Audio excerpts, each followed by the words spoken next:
오늘 우리 하나님의 말씀 한번 따라 하겠습니다. 지극히 작은 자 하나에게, 지극히 작은 자 하나에게, 지극히 작은 자 하나에게, 지극히 작은 자 하나에게. 여러분들이 잘 아는 러시아의 대문호 톨스토이의 단편작 이 소설에 사랑이 있는 곳에 신이 있다, 이런 책이 있습니다. 여기에 주인공 마틴이라는 사람이 나오는데, 이 마틴이 아내와 자식들을 먼저 하늘나라에 보내고 외롭게 살아가고 있었어요.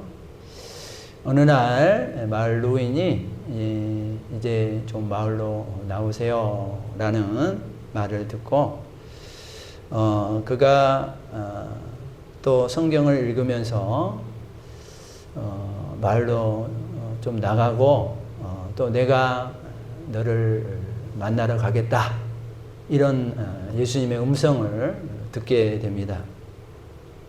그래서 다음날 마틴이 마을 거리에 나가서 이런저런 사람들을 만나게 돼요. 청소부를 만나게 됩니다. 청소부에게 차를 대접해주고 또 대화를 하게 되고, 또 어린 아이를 안고 있는 여인을 보면서 또 여인에게 또 아기 때문에 힘들어한 걸 보면서 또 식사도 대접해주고, 또 어떤 할머니와 젊은이가 이렇게 또 다투고 있는 거예요. 그래서 또 거기 가서 또 화해도 시켜주고 그렇게 하는 시간을 보내게 됩니다.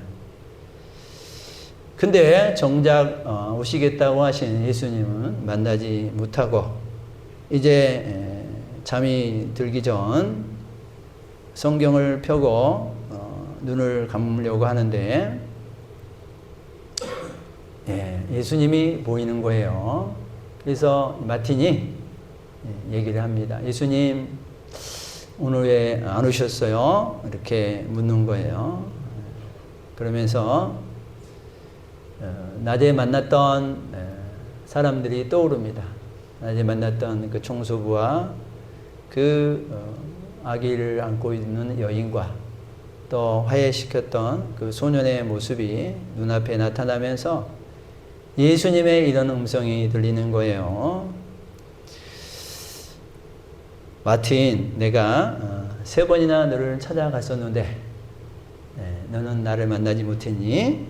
그러면서 성경에 펼쳐진 그 성경의 내용이 오늘 바로 40절에 있었던 내용이 있었던 거예요. 우리 다시 한번 읽어봅니다. 시작.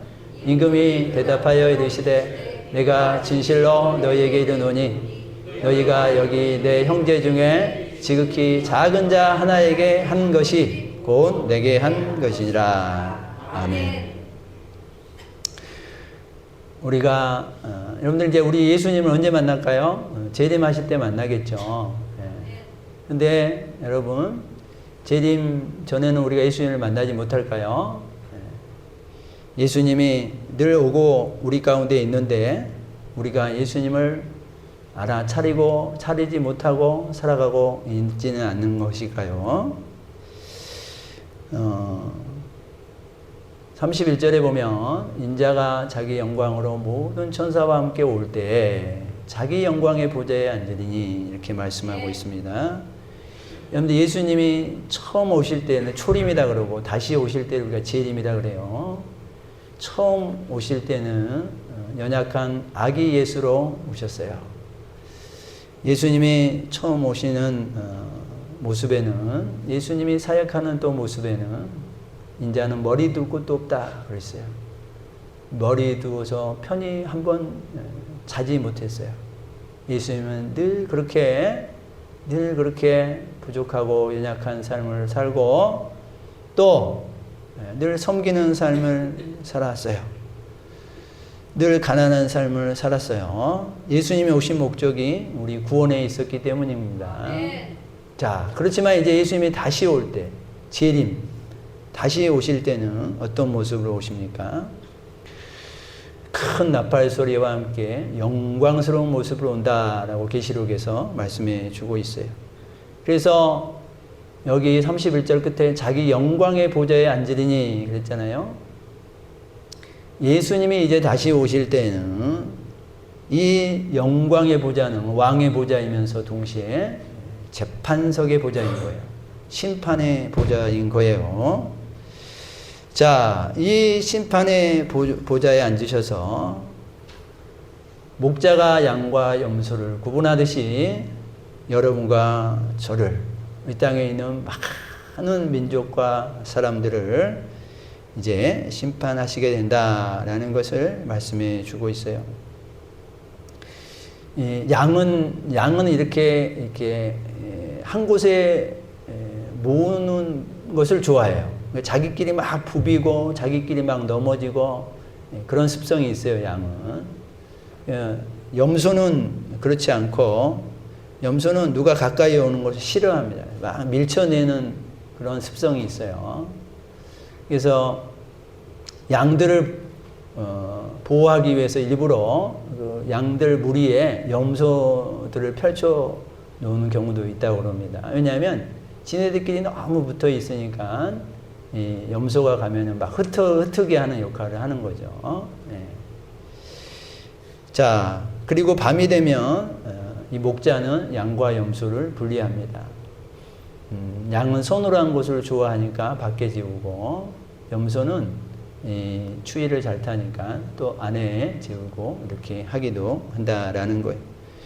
이제 결국은 분리시킨다라는 거예요. 자, 예수님이 재판장으로 오실 때 이제 이렇게 양과 염소를 구분하듯이 우리를 구분하게 된다. 그래서 오른편과 왼편으로 구분하게 된다. 양과 염소로 구분하게 된다. 라는 것을 말씀하고 있습니다. 자, 오른편은 영광스럽고 존귀한 자리이고, 왼편은 저주와 수치의 자리입니다. 왼편은 지옥의 대상이 갈 자들인 거예요. 오른편에 있는 자들은 하나님의 은혜의 자리에 들어갈 자들인 거예요. 여러분들 당시에 공회에서 어떤 판결을 할 때도 무죄인 사람은 오른편에 세우고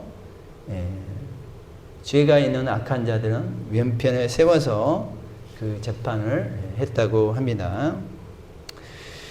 재판장으로 오신 우리 주님이 반드시 이제 이렇게 구별을 하고 심판을 하실 텐데, 그래서 누가 의인이고 누가 죄인지를 판결을 하게 될 텐데, 여러분들 아까 우리가 복음의 내용을 들었던 것처럼 중간 지역은 없습니다. 애매하게 신앙생활을 했다고 중간 지역에 있지 않아요. 착하게 신앙생활을 했다고 중간 지역에 있지 않아요. 중간 지역은 없습니다. 그가 예수 그리스도 나를 위해 오신 그분을 분명히 믿었느냐 믿지 않았느냐에 따라서 심판이 결정이 되는 줄 꼭 믿으시기를 주의 이름으로 축원드립니다. 아멘. 이 판결은 온 우주의 최고 법정에서 존엄하신 재판장이 내린 최후의 판결이기 때문에 절대 번복될 수도 없고 절대 재심의 여지도 없습니다. 여러분들, 사람들은 자기 생각이 있어요. 내 생각이 있어요. 그래서 내 생각이 맞고 내가 가는 길이 옳다라고 대부분 생각합니다. 똑같은 것을 보고도요, 어떤 사람은 이게 좋은 거다. 똑같은 것을 보고도 어떤 사람은 이것이 안 좋은 거다. 다 자기 생각대로 얘기를 하지요. 그래서 이 둘 중에 누가 맞는지 끝까지 따져서 결론을 내보자 하는 게 모더니즘이고, 아무리 따져도 결론이 안 나고 싸움만 커지니까 너도 맞고 나도 맞는 것으로 하자, 모두가 맞는 것으로 하자라고 하는 것이 포스트 모더니즘입니다. 여러분들, 우리는 포스트 모더니즘 시대에 살아가고 있어요. 그래서 참과 거짓의 경계가 없고 의와 불의가 섞여 있는 시대에 어느 것이 맞고 어느 것이 틀리는지 모르고 어느 꽃이 오른쪽이고 왼쪽이고 양과 염소인지 구분이 안 되는 시대에 우리가 살아가고 있어요. 결국 이런 시대에 진정한 그것을 판결해 주실 분은 이 땅에는 없어요. 이 세상에는 없어요. 그러나 오늘 말씀을 통해서 의로운 재판장이 이때 이제 오실 텐데 그분이 바로 우리 예수님이시다라는 것을 말씀해 주고 있는 것입니다. 예수님의 이 대우주, 이 모든 우주 만물 안에서 여러분과 저를 심판하게 된 그분의 심판은 공정하고 오류가 없고 단호하고 명확하게 진행될 것입니다. 이 판결에 따라서 양이냐 염소냐, 오른쪽이냐 왼쪽이냐, 영생이냐 영벌이냐라는 것을 결정하게 됩니다.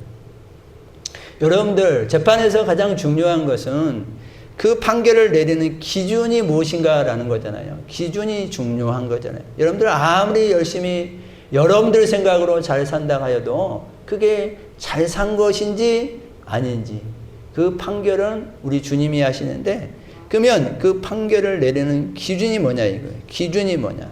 그래서 오늘 34절에 이렇게 말씀하고 있는 거예요.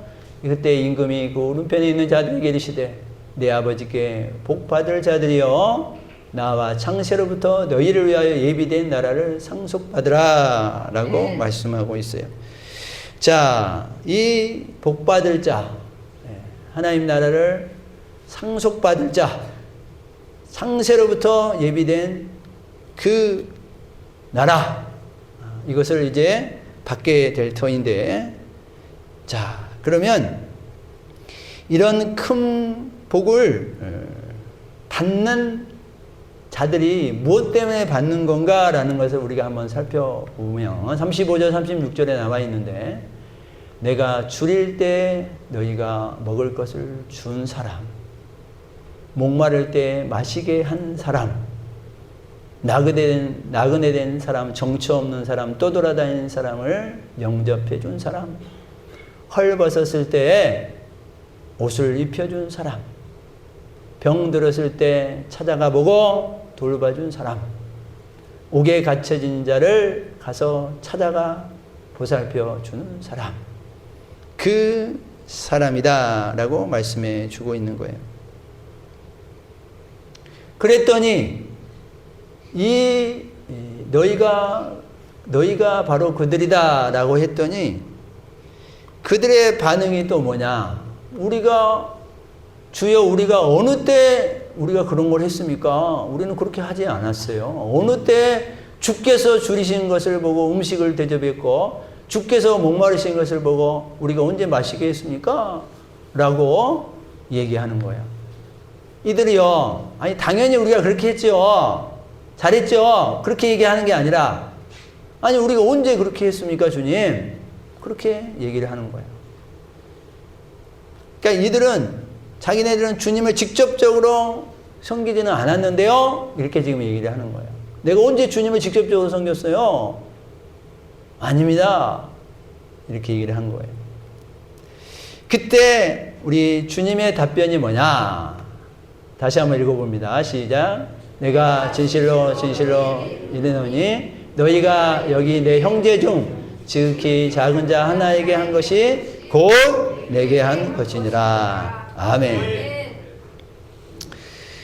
지극히 작은 자 한 사람에게 한 것이 곧 예수님께 한 것이라는 이 말씀을 여러분들이 꼭 믿으시기를 주의 이름으로 축원드립니다. 아멘. 신앙생활을 하다 보면요, 자기 주변의 사람들은 아랑곳하지 않고 자기는 하나님께 잘하겠대.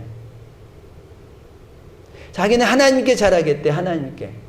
그리고 자기 주변에 있는 사람들은 전혀 돌보지도 않아. 아랑곳하지도 않아. 교회 안에서 있잖아요, 하나도 섬김도 안 해. 근데 자기는 하나님께 잘한대. 이 사람이 아는 하나님은 도대체 어떤 하나님인 거예요? 어떤 하나님인 거예요? 교회 안에 어려운 사람을 돌보지도 않고 자기만 룰루랄라 그냥 잘 살아. 잘 살긴 잘 살아. 자기 뭐 여행 다니고 놀러 다니고 좋은 옷 입고 그런 건 잘해. 근데 전혀 돌볼 생각이 없어. 이 사람은. 하나님을 자기는 잘 믿는데 자기는 믿음이 좋대. 이 사람이 아는 하나님은 도대체 어떤 하나님이냐라는 거야. 예수님은 지극히 작은 자 하나와 자기를 동일시했어요. 지극히 작은 자, 그 사람 맞이한 거, 그거 네가 예수님을 맞이한 거다. 아멘. 그렇게 말씀하고 있는데 그 사람의 신앙은 도대체 어떤 신앙인 거예요? 어떤 신앙인 거예요? 여러분들요, 교회에 막 여러 행사에 좋은 일 해요. 행사 여러분들 좋지 않는 행사를 하는 교회가 어디 있어요? 여러분들 잘 한번 들어보세요. 좋은 행사 한다고 하면서 사람에게 상처 주는 거예요. 내가 무슨 봉사 한다고 하면서 정작 주변의 사람들에게 상처 주고 있어요. 연약한 사람들에게 상처 주고 있어요. 그러면 그 봉사는 도대체 누구를 위한 봉사인 거예요? 내 이름을 내기 위한 봉사인 거예요? 내가 잘난 체 하기 위한 봉사인 거예요? 하나님을 위한 봉사인 거예요? 여러분들 잘 생각해 보세요. 여러분들이 하나님의 일을 한다고 하면서 정작 약한 자들에게 상처를 주고, 야, 너는 나오라 그러는데 나오지도 않고, 야, 너는 일을 하라고 하는데 요따위로 하고 있냐? 정작 자기가 더 어렵게 만들고 있어. 여러분들, 결국 상처는 누가 받아요? 연약한 자들이 상처받는 거예요. 있는 사람, 아는 사람이 상처를 받는 게 아니라 연약한 사람이 상처받는 거예요. 그러니까 여러분들 뭐 섬길 때도요, 폼나게 섬기고 그러지 마세요. 여러분들의 폼 때문에 섬기고 싶어도 섬기지 못하는 마음만 있는 연약한 분들이 그것 때문에 상처받는 거예요. 저희가 여러분들 여기서 막 100만 원 헌금한 사람, 모 장로님 100만 원 헌금. 그러면은 여러분들 100만 원 헌금이라고 듣는 그 사람은 좋지만, 아이고 잘난 척 하고 있네 하면서 속으로 힘들어하고 있는 그 사람은 상처인 거예요. 상처인 거예요. 여러분들, 그래서 우리가 어떤 한 일을 자랑하고 드러내는, 물론 우리 하나님이 드러내는 것은 뭐 그것을 하나님이 하시는 거지만, 여러분들 우리가 드러내고 자랑하지 않기를 주의 이름으로 축원드립니다. 아멘. 지극히 작은 자, 그 사람이 변장하고 오신 예수님이신 줄 여러분들이 꼭 믿으시길 바랍니다. 아멘. 예수님은요, 이런 작은 자 하나를 자기와 동일시했고요, 또 누구든지 내 이름으로 이런 어린아이 하나를 영접하면 곧 나를 영접합니다 하면서 어린아이와도 동일시했어요. 또 사도 바울이 예수 믿는 사람들을 핍박하러 다니면서, 교회를 핍박하러 다닐 때 나는 네가 박해하는 예수다라고 하면서 교회를 동일시했어요. 아멘. 여러분들께서 교회를 함부로 여기고, 교회를 만만히 여기고, 교회를 내 어떤 이름을 드러내는 무대로 삼고, 그러면요, 그거 예수님께 한 거예요. 예수님께 한 거예요. 여러분들 뭐 우리 교회는 그러지 않지만, 여러분들 막 교회에서 막 분란이 일어나고 함부로 싸우고 멱살 잡고 말이에요. 뭐 분파를 만들고, 그거 여러분들이 그 사람한테 한다고 생각하지만 다 예수님한테 한 거예요. 예수님한테 하는 거예요. 아나니아와 삽비라가요, 초대교회 때 초대교회에 많은 역사들이 나타나고 있는 그럴 때 아나니아와 삽비라가 교회에 들어왔어. 그래서 막 은혜 받은 사람들이 막 헌금을 하네요. 헌물을 하네요. 어떤 사도가 막 밭을 사서 막 하나님께 바치는 거예요. 그랬더니 이까짓 건 뭐 나는 못하겠어 하면서 아나니아와 삽비라가 우리도 밥 팔아서 다 드릴게요 막 그러는 거예요. 그래서 막 사람들이 박수 쳐주고 좋아해주고. 근데 막상 밭을 딱 팔아서 돈을 딱 받고 보니 밭을 다 드리겠다고 하나님 앞에 약속을 해놓고는 막상 밭을 판 값을 내가 딱 받고 보니 욕심이 생기는 거예요. 그래서 여기서 일부만 드리자. 일부만 드린들 지들이 뭘 알겠어. 이행남 목사가 뭘 알겠어. 장로님들이 뭘 알겠어. 내가 이것을 판 값이 다다 그러면 뭐 단 줄 알겠지 뭐. 그렇게 하면서 만만히 본 거예요. 거짓되게 그들이 속인 거예요. 여러분들 그때 별 볼 일 없는, 여러분들 베드로가 별 볼 일 없는 사람이 어부인데 무슨 뭐 베드로가 뭐 얼마나 똑똑해요. 베드로가 한번 물어보는 거예요. 이게 밭을 판 값의 전부입니까? 그랬더니 아나니아와 삽비라가 제가 뭘 알겠어. 그러면서 네, 답니다. 라고 하는 순간 아나니아는 즉사했어요. 즉사했어요.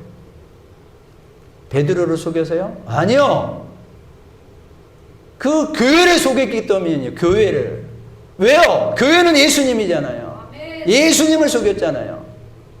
예수님에게 지까짓게 뭘 알겠어? 라고 한 거예요. 그래서 성령이 바로 치셨어요. 나중에 조금 이따 삽비라가 들어오네요. 똑같이 질문을 한 거예요. 아니 그때라도 제가 밭을 팔고 나니까 욕심이 좀 생겼어요. 그래서 이게 일부입니다. 그럼 일부라도 얼마나 소중해요. 일부라도 하나님께 드린다는 것이. 그러면 되는데 여러분들이 돈이 작아서 그랬을까요? 교회를 우습게 봤기 때문에 그런 거예요. 교회를 우습게 보는 것은요, 하나님을 우습게 보는 거예요. 그래서 하나님이 여지없이 지금 성령이 막 불불 일어나는 그 초대교회에 찬물을 끼얹으기라도 하듯이 삽비라도 바로 직사했어요. 여러분들 막 은혜가 피어오르고 있는데 어떤 한 사람이 죽어나가고 송장으로 나가고 있어요. 좋아요? 안 좋잖아요. 근데 하나님은 그 거룩하고 복된 공동체 안에서 이렇게 사람 수준으로 알고 여기고 우습게 하는 그 아나니와 삽비라, 그에게 하나님의 거룩함을 보여주신 거예요. 아멘. 그래서요, 예수님은 그 사도 바울에게 네가 예수 믿는 사람들을 죽이러 다니는데, 예수 믿는 사람들을 네가 핍박으로 다니는데 그 핍박은 나한테 한 거야. 나는 네가 핍박하는 예수다 라고 하면서 하늘에서 사도 바울에게 음성을 준 거예요. 사랑하는 우리 성도님들, 예수님과 동일시한 성경의 이런 여러 말씀들, 이런 것을 아무리 전해주면 뭐합니까? 늘 자기 생각이 옳대. 자기는 하나님과 1대1로 만나겠대. 나는 공동체도 필요 없고 교회도 필요 없고 목사님도 필요 없고 나는 1대1로 하나님과 만나서 1대1로 신앙생활 하겠대. 그런 사람들이 무교회주의라는 말로 살아가는 거예요. 교회 없이 살아가는 거예요. 근데 그렇게 살아가라 그랬어요? 하나님 잘 믿으면 야, 거추장스러우니까 사람들 있는 곳에 가지 말고 야, 네 혼자 그냥 잘 믿어. 그러라 그러겠어요? 그러라 그랬어요? 하나님이? 자기 생각이야. 자기 믿음이야. 지가 복음이야. 지가 복음. 그러면서도 믿음 생활 잘한대. 그러면서도 자기는 신앙이 좋대. 그런 사람들 너무 많아요. 코로나 이후에 그런 사람들 너무나 많아. 그런 사람들하고 얘기하면 말이 통하지가 않아요. 왜? 자기네가 맞다는 것을 아예 그냥 전제 조건으로 얘기를 하니까 말이 통하겠어요? 상대방의 말을 들으려고 하질 않는데, 야, 나도 옛날에 다 그렇게 했어. 나도 그렇게 다 신앙생활 했고, 나도 다 그렇게 봉사했어. 나도 성가대도 하고, 교사도 하고 다 했어. 그런데요. 지금은 죽음이 중요하잖아요. 지금은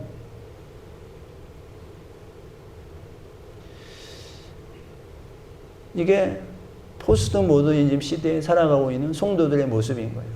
교회 안에서도요, 다 자기 색깔이 맞다는 거야. 다 자기 색깔이 맞다는 거야.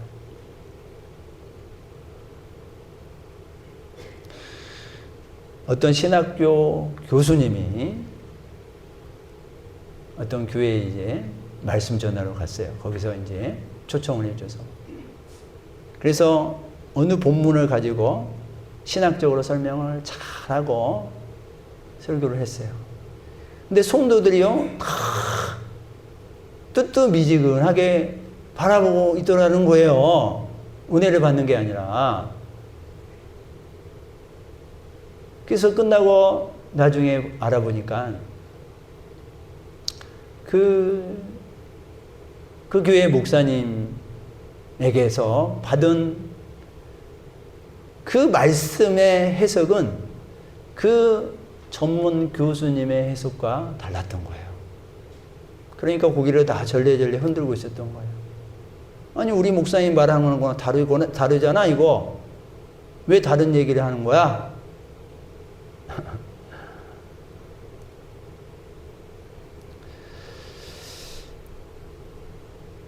완전히 거기에 사로잡혀 있었어요.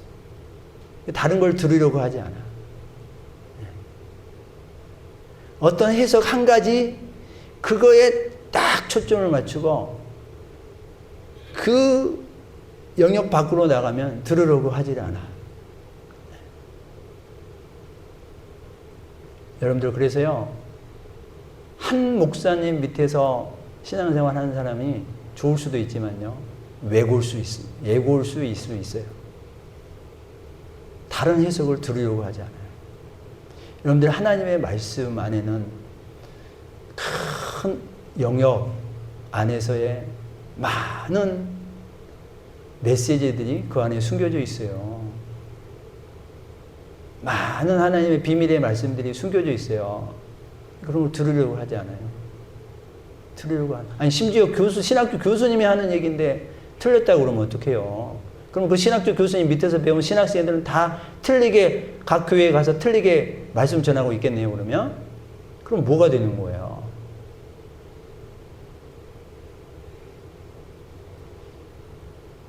여러분들, 우리가 하나님의 말씀, 여러분들 10년 전에도 들은 말씀이 오늘 또 들려지게 되고 5년 전에 들은 말씀이 오늘 또 들려지게 되지만, 여러분들 10년 전에 들었던 그 말씀과 오늘 나에게 듣는 말씀이 또 다르게 들려지기도 하는 게 하나님의 말씀의 신비인 줄 믿습니다. 아멘.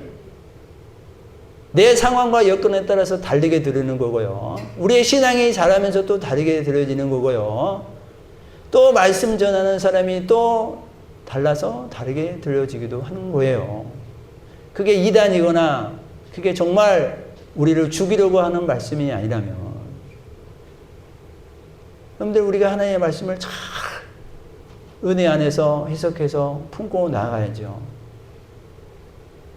여러분들, 아까 자기만 신앙생활 잘한다고 하는 그 사람, 여러분들 이런 말씀들을 왜 안 들어봤겠어요? 그 사람이 이런 말씀들을 안 들어봤겠어요? 지극히 작은 자 하나에게 한 것이고 나에게 한 것이다, 이런 말씀을 안 들어봤겠냐고요. 들어봤지만 다 무시한 거야. 다 저건 내 말씀이 아니고 하나님 말씀도 아니야. 그 교회 공동체를 소중히 여기라고 하는 그런 말씀들을 왜 안 들어봤겠냐고요. 다 들어봤어요. 그런데 어떻게 해요? 그런 말씀들을 다 무시하고 멀리하고, 지금 내 상황과 내 생활과 내 상황과 내 형편이 이러니까, 그러면서 다 자기 잣대로 신앙생활을 걸어가고 있는 거예요. 사랑하는 우리 성도님들, 하나님의 말씀에 텍스트가 있어요. 하나님의 말씀에 표준이 있다고요. 하나님의 말씀에 기준이 있다고요. 그럼 우리 그 기준에 맞춰야 될 거 아니에요. 그 기준이 바로 이 성경이잖아요. 성경에서 떠난 얘기를 한다 그러면 몰라도 그렇잖아요. 근데 요즘에 이단들은 아예 성경책을 아예 다르게 아예 바꿔버려. 그러니까 성경책을.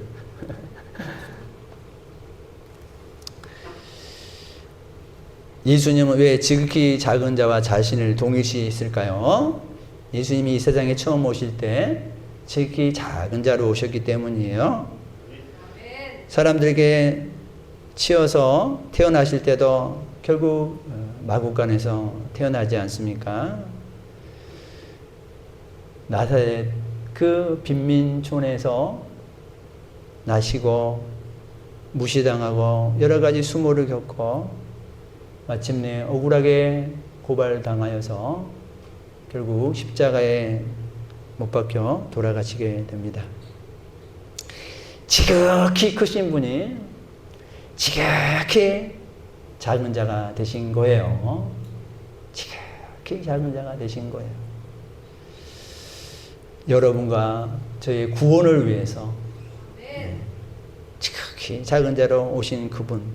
그래서 이 땅에서도 지극히 작은 자를 우리 주님은 자기와 동일시했다라는 것을 여러분들이 꼭 잊지 않으시기를 주의 이름으로 축원드립니다.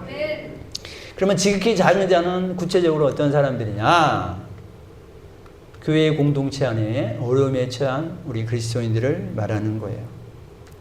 물질이 없어 가난한 사람들, 떠돌아다니는 나그네 같은 사람들, 병에 걸린 사람들, 또 옥에 갇힌 그리스도인들을 말하는 겁니다. 이들은 세상에서 환영받지 못하는 사람들이에요. 곁에 있는 것조차 부담스럽게 여기는 사람들.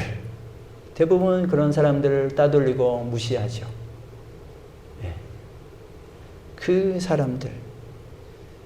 사람들을 돌보고 그 사람들을 챙겨주고 그 사람들에게 관심을 갖는 사람들이 바로 지극히 작은 자다라는 것을 여러분들이 꼭 잊지 않기를 주의 이름으로 축원드립니다.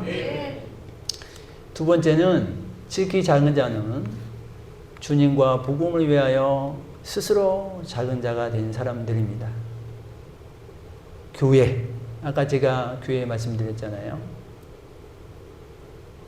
여러분들은 스스로 자기가 이 땅에서 떵떵거리고 얼마든지 살아갈 수도 있는데 이 땅에서 내가 그냥 가만히만 있어도 잘 살 수 있는데 일부러 선교사가 되고 복음 전도하는 선도자가 되고 사역자들이 되어서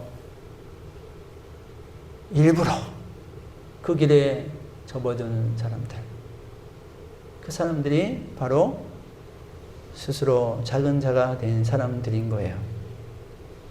여러분들 교회 안에서 여러분들이 예수님을 믿고 나서 여러분들이 복음을 전하고 여러분들이 선교 사역을 감당하고 여러분들이 어떤 사역자의 일들을 한다면 여러분들이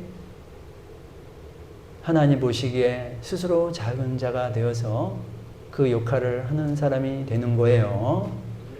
예수님과 같이 되고 싶다면 여러분들 예수님처럼 스스로 작은 자가 되시기를 주의 이름으로 축원드립니다. 세상은 자기 잘났다고 피하라는 사람, 그런 시대. 교회 안에서도 어쩌면 그렇게 자기 잘났다고 자랑하고 자기 피하라고 어떻게 해서든지 자기가 스스로 자기를 높이려고 하고 여러분들 자랑할 게 없어서 교회 안에서 자랑해요. 자랑할 게 없어서 하나님 앞에서 자랑해요. 여러분들 우주 만물을 창조하신 하나님 앞에서 우리가 자랑할 게 뭐가 있어요? 여러분들 우주 만물을 여러분들이 더 창조하면 그때서 자랑하세요. 여러분들의 힘으로 우주 만물을 창조 한 두 배 이상을 창조하고 나서 그때 와서는 한번 자랑할 만하니까 그때는 자랑하세요. 그렇지 않고 우리가 하나님 앞에서 자랑할 게 뭐가 있어요? 다 도토리 키재기인데 그것 때문에 기분이 좋았다 나빴다 그것 때문에 실족했니 상처받으니 그것 때문에 교회를 나오니 안 나오니 이제 하나님을 떠나겠다 안 떠나겠다 누가 누구한테 엄포를 주는 거예요? 하나님을 떠나겠다 그러면 뭐 하나님이 겁먹어요? 지가 갈 게 가는 거지. 여러분들 그런 걸로 교회 안에서 휘잡으려고 그러지 마시고 그런 걸로 여러분들 목회자 힘들게 하지 마세요. 네?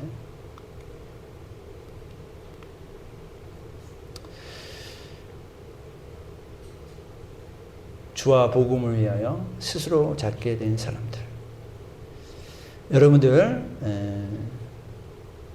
이 말씀을 들으면 행위로 구원을 얻게 되는 것 아니야? 이렇게 생각할 수 있는데 우리가 잘 아는 대로 구원은 행위로 얻는 것이 아니라 구원은 오직 믿음으로 얻습니다. 아멘. 그러나 믿음은 반드시 행함의 열매를 맺게 되어 있어요.